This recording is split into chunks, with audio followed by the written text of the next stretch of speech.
If you want to light the perfect fire, I suggest you follow these few simple steps.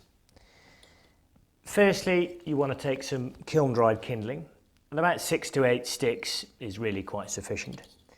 And you want to place them on the grate of the fire. You lay it on the grate of the fire, just like a Jenga shape, and that gives stability to your base of the fire, just like that.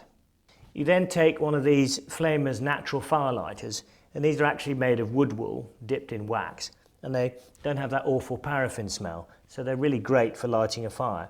And you simply pop that down the middle of the stack, and you then take 3 or 4 smaller kiln-dried logs, and you place them at an angle over the stack of kindling. And then you're ready to light your fire. Before you light the fire, make sure you've got your vents fully open for maximum airflow.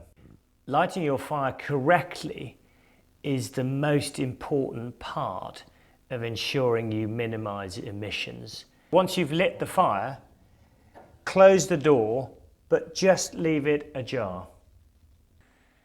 Some people use newspaper to light the fire, which is fine, but what we find is that not only does newspaper takes a while to light your fire, it burns through really quickly, it also produces a lot of ash.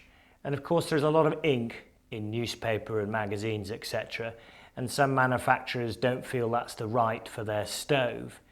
So what we feel is to use a Flamer's natural fire lighter is really the best way to light the perfect fire.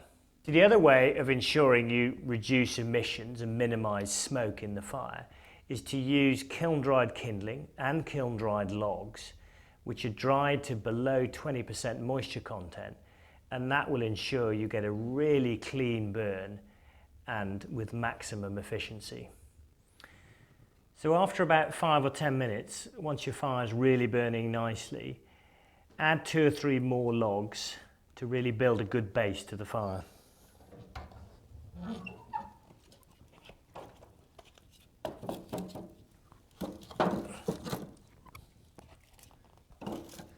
Remembering to put them in at a vertical angle with plenty of airflow between.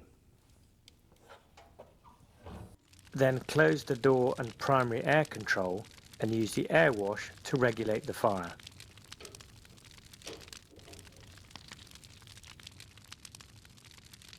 If you've got any questions or you want to see those tips, just click on this link.